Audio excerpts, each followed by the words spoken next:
هذه إذاعة إرنا. المستمعين والمستمعات الأفاضل، متابعي إذاعة أرينا حيثما كنتم وحيثما يصلكم بثنا، أهلا ومرحبا بكم في مستهل البرنامج العربي لهذا اليوم الاثنين 11 من نوفمبر. كما عودناكم مستمعي ومستمعات الأفاضل، نستهل برنامجنا معكم بنشرة للأخبار، ثم نقدم لكم حلقة جديدة من برنامجكم الأسبوعي تعليق على الحدث، ونخصص حلقة اليوم لتغطية الندوة التي عقدت في بروكسل يوم الثلاثاء الماضي، والتي تناولت أوضاع حقوق الإنسان في إريتريا. قبل ذلك مستمعي ومستمعات الأفاضل، أقدم لكم نشرة للأخبار فيما يلي أبرز عناوينها. إريتريا تحتل المركز قبل الأخير في تصنيف البنك الدولي حول الاستثمار. مساعدة الأمين العام للأمم المتحدة تزور دول القرن الأفريقي. مصر تكشف عن تقدم في محادثات سد النهضة. الصين تفرض قواعدا للحد من ألعاب الفيديو في وسط الشباب. المستمعات والمستمعين الأفاضل، كانت هذه عناوين النشرة، وإليكم تفاصيلها من إذاعة أرينا. هذه إذاعة إرنا. احتلت إريتريا المركز قبل الأخير في التصنيف الدولي الذي يصدره البنك الدولي سنويا حول أفضل الدول من ناحية بيئة الاستثمار والتجارة، ويعتمد التصنيف على أفضل القوانين والإجراءات وقلة العوائق أمام الاستثمارات وسرعة استخراج التصاريح والخدمات القانونية والمالية التي تقدمها الدولة للمستثمرين، بما يسمح لهم بالاستثمار في الدولة المعنية بدون عوائق وقيود. وجاءت في المراكز الخمسة الأولى كل من نيوزيلندا وسنغافورة وهونغ كونغ والدنمارك وكوريا الجنوبية، ولا يحتاج المستثمرون في هذه الدول سوى لدقائق للحصول على تراخيص الاستثمار. واحتلت كل من ليبيا واليمن وفنزويلا وإريتريا والصومال المراكز الخمسة الأخيرة من بين 190 دولة شملها التصنيف الدولي. قامت السيدة أمينة محمد مساعدة الأمين العام للأمم المتحدة بزيارة إلى كل من جيبوتي والصومال وإثيوبيا وإريتريا والسودان، والتقت المساعدة برؤساء هذه الدول، وقالت في تصريح لها بأن زيارتها شملت محادثات حول وضع المرأة والسلام والتنمية في القرن الأفريقي، مشيرة إلى أن فرص السلام في القرن الأفريقي كبيرة وواعدة، وطلبت الجميع باللجوء دوما للحلول السلمية وتجنب العنف حتى يسود السلام. والسيدة أمينة جين محمد، والتي تشغل منصب مساعد الأمين العام للأمم المتحدة منذ عام 2017، نيجيرية، وكانت قد شغلت منصب وزير البيئة في بلادها بين عامي 2015 و 2016. ذكر موقع روسيا اليوم بأن وزير الخارجية المصري سامح شكري أعلن على هامش الاجتماعات حول سد النهضة ليثبي في واشنطن أن هناك نتائج إيجابية تضبط مسار المفاوضات. وأشار الوزير المصري في أعقاب الاجتماعات التي عقدت في واشنطن حول سد النهضة برعاية أمريكية وبمشاركة رئيس البنك الدولي أن الاجتماعات قد أسفرت عن نتائج إيجابية من شأنها أن تضبط مسار المفاوضات وتضع له جدولا زمنيا واضحا ومحددا. ونوه بأنه تقرر أن يتم عقد 4 اجتماعات عاجلة للدول الثلاث على مستوى وزراء الموارد المائية وبمشاركة ممثلي الولايات المتحدة والبنك الدولي، تنتهي بالتوصل إلى اتفاق حول ملء وتشغيل سد النهضة خلال 2 شهرين بحلول 15 من يناير المقبل. على أن يتخلل هذه الاجتماعات لقاءان في واشنطن بدعوة من وزير الخزانة الأمريكي ستيفن لتقييم التقدم المحرز في هذه المفاوضات. وأكد وزير الخارجية المصري خلال الاجتماعات المكثفة التي عقدت على أن مصر تسعى للتوصل إلى اتفاق متوازن يمكن إثيوبيا من تحقيق الغرض من سد النهضة، وهو توليد الكهرباء دون المساس بمصالح مصر المائية وحقوقها، وأن مياه النيل هي مسألة وجودية بالنسبة لمصر. وكان الرئيس الأمريكي دونالد ترامب قد قال بأن المحادثات بين الجانبين تسير بشكل جيد ومرضي، وكانت مصر قد طلبت تدخلا دوليا بينها وبين إثيوبيا لحل الأزمة الناشبة بين البلدين. وكان الرئيس المصري قد طلب من روسيا وأثناء القمة الأفريقية الروسية الشهر الماضي تدخل روسيا في المحادثات، وصرح الرئيس بوتين حينها بأنه على استعداد للتوسط بين الجانبين. نقلت صحيفة الشرق الأوسط عن شبكة CNN الأمريكية بأن الحكومة الصينية فرضت قواعد جديدة لتنظيم ممارسة القُصّر للألعاب الإلكترونية ضمن تدابير جديدة تهدف إلى الحد من إدمان ألعاب الفيديو. وبحسب الشبكة فإن هذه القواعد الجديدة ستتضمن منع اللاعبين الذين تقل أعمارهم عن 18 عاما من ممارسة الألعاب عبر الإنترنت بين الساعة 10 مساء و8 صباحا، وسيتمكن هؤلاء القُصّر من ممارسة هذه الألعاب لمدة 3 ساعات يوميا خلال عطلة نهاية الأسبوع والعطلات الرسمية. أما في الأيام العادية فلن يتمكنوا من اللعب لأكثر من 90 دقيقة. وتضع هذه القواعد أيضا قيودا على حجم الأموال التي يمكن للقاصرين تحويلها إلى حسابات الألعاب عبر الإنترنت، حيث لن يتمكن اللاعبون الذين تتراوح أعمارهم بين 8 سنوات و16 سنة من تحويل أكثر من $29 شهريا، في حين أن الحد الأقصى للمبلغ الذي يمكن للأشخاص الذين تتراوح أعمارهم بين 16 و18 عاما تحويله هو $57 شهريا. وقال متحدث باسم الحكومة في حديث لوكالة أنباء الشينخوا الرسمية الصينية أن القواعد الجديدة تهدف إلى حماية الصحة البدنية والعقلية للقُصّر. وأضاف المتحدث أن هذه القواعد أكدت على مسؤولية الشركات على التصدي لهذه المشكلة وعن قيام الحكومة بواجبها حيالها. وسيتم تطبيق هذه القواعد على جميع منصات الألعاب عبر الإنترنت العاملة في البلاد. وتعد الصين أكبر سوق للألعاب الإلكترونية في العالم، حيث تستحوذ على ربع إيرادات الألعاب العالمية. إذاعة إيرينا، صوت مستقل لإريتريا. إريتريا تحتل المركز قبل الأخير في تصنيف البنك الدولي حول الاستثمار. مساعدة الأمين العام للأمم المتحدة تزور دول القرن الأفريقي. مصر تكشف عن تقدم في محادثات سد النهضة. وأخيرا الصين تفرض قواعدا للحد من ألعاب الفيديو في أوساط القُصّر. استمعتم مستمعاتي ومستمعي الأفاضل فيما مضى من وقت إلى نشرة للأخبار قدمناها لكم من إذاعة إيرينا. متابعة طيبة أتمنى لكم مع ما تبقى من فقرات برنامجنا. إذاعة إيرينا، صوت مستقل لإريتريا. المستمعات والمستمعين الأفاضل، أهلا وسهلا بكم في حلقة جديدة من برنامجكم الأسبوعي تعليق على الحدث. ونخصص حلقة اليوم لتناول الندوة التي عقدت في بروكسل يوم 5 من الشهر الجاري، وخصصت لتناول حقوق الإنسان في إريتريا، وفيما يلي التقرير عنها. متابعة طيبة أرجوها لكم. هذه إذاعة إيرينا.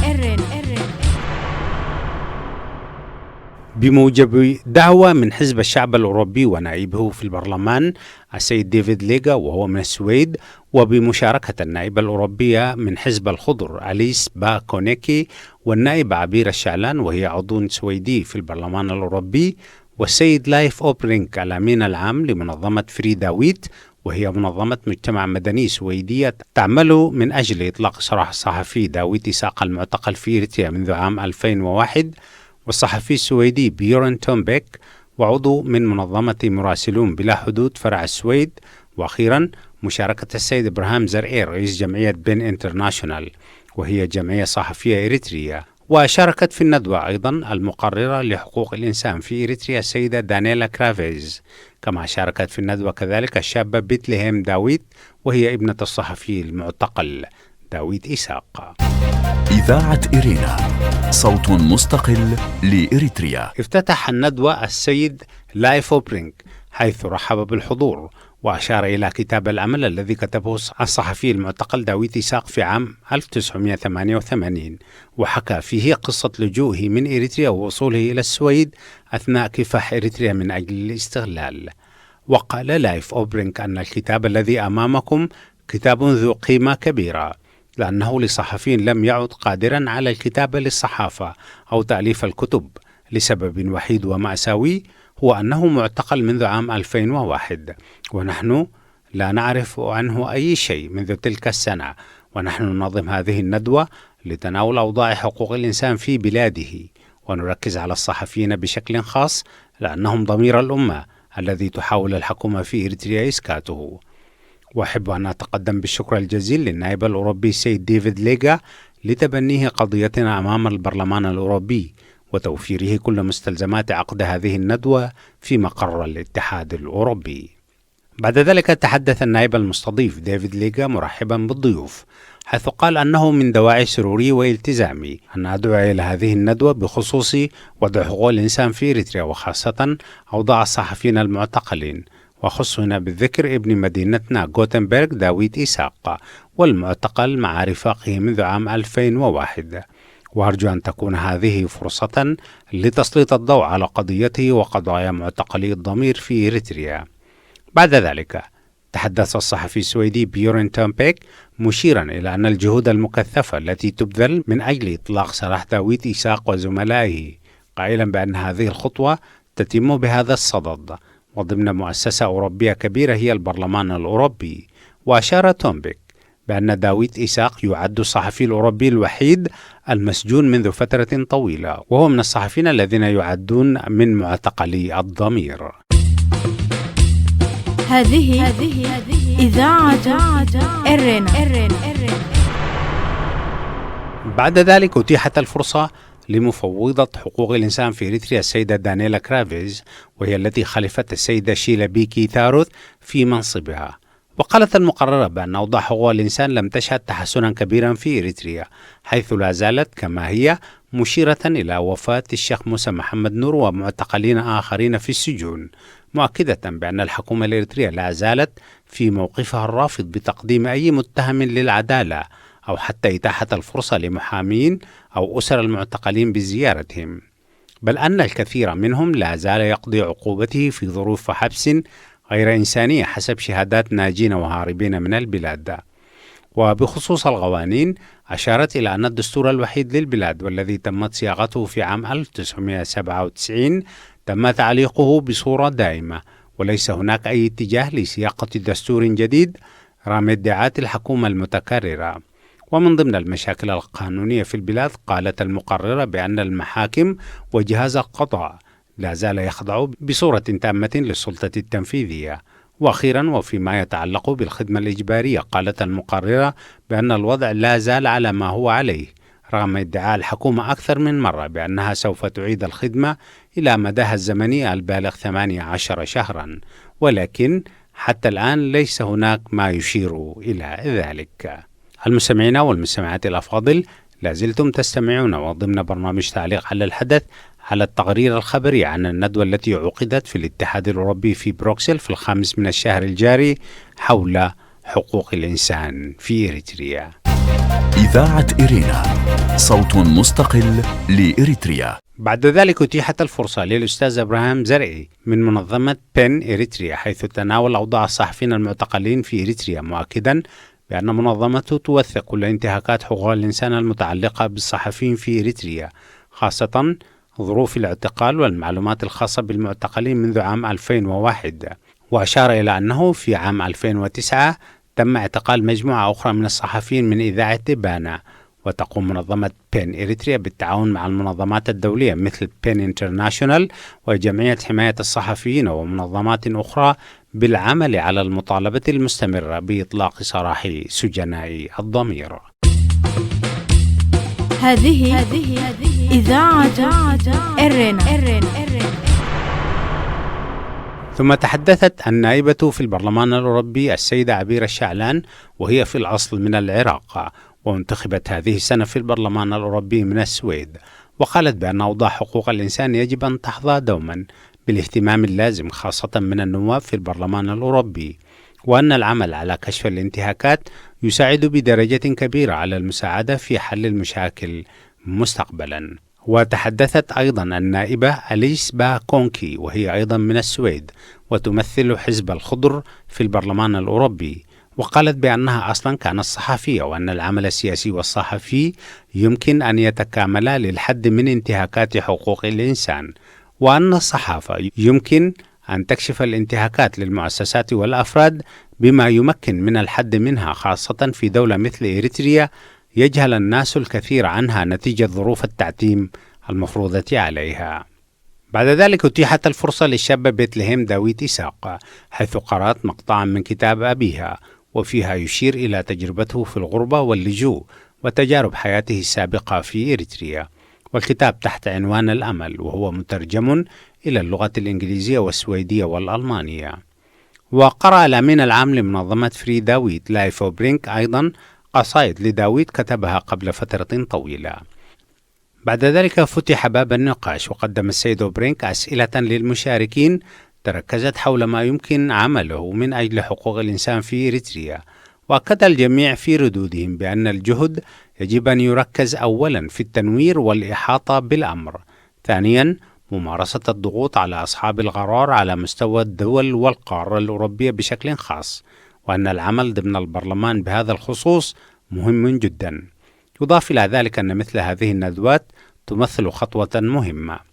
وأشارت النائبة عبير الشعلان بأن والدها كان معتقلا لمدة 12 عاما في سجن أبو غريب في العراق في عهد الرئيس السابق صدام حسين، وأنها والأسرة حصلوا على معلومات بأن والدهم توفي في المعتقل، ولكن لاحقا اتضح بأن ذلك لم يكن حقيقيا.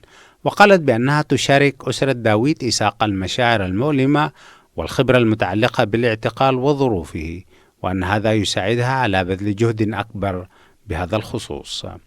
وفي رد على سؤال حول لماذا يقدم الاتحاد الأوروبي مساعدات لدولة مثل إريتريا ترتكب انتهاكات حقوق إنسان، وقال النواب بأن المساعدات الهدف منها مساعدة الشعب وليس الحكومة. ثانيا أن المساعدات نفسها يمكن مراقبتها بحيث لا تلحق الأذى بالمواطنين، وأن تحسين الأوضاع في البلاد من الناحية الاقتصادية قد يؤدي إلى تحولات أخرى في النواحي السياسية وغيرها. وانتهت الندوة بتأكيد الجميع بأن مثل هذه الندوات لا غنى عنها لأهميتها في تنوير الآخرين بأوضاع المعتقلين في إريتريا، وثانيا لأنها تشكل ضغطا مهما على أصحاب القرار لعمل شيء بخصوص تحسين أوضاع حقوق الإنسان في إريتريا والعالم. إذاعة إرينا، صوت مستقل لإريتريا. المستمعين والمستمعات الأفاضل، استمعتم فيما مضى من وقت إلى حلقة من برنامجكم الأسبوعي تعليق على الحدث، وخصصناها لتناول الندوة التي تناولت أوضاع حقوق الإنسان في إريتريا، والتي عقدت في مبنى البرلمان الأوروبي في بروكسل في يوم الثلاثاء الماضي 5 من نوفمبر الجاري. وقبل ختام برنامجنا لهذا اليوم، مستمعي ومستمعاتي الأفاضل، أقدم لكم موجزا لأهم ما ورد في صدر نشرتنا الإخبارية. هذه إذاعة إرينا. إريتريا تحتل المركز قبل الأخير في تصنيف البنك الدولي حول الاستثمار. احتلت إريتريا المركز قبل الأخير في التصنيف الدولي الذي يصدره البنك الدولي سنويا حول أفضل الدول من ناحية بيئة الاستثمار والتجارة، ويعتمد التصنيف على أفضل القوانين والإجراءات وقلة العوائق أمام الاستثمارات وسرعة استخراج التصاريح والخدمات القانونية والمالية التي تقدمها الدولة للمستثمرين، بما يسمح لهم بالاستثمار في الدولة المعنية بدون عوائق وقيود. مساعدة الأمين العام للأمم المتحدة تزور دول القرن الأفريقي.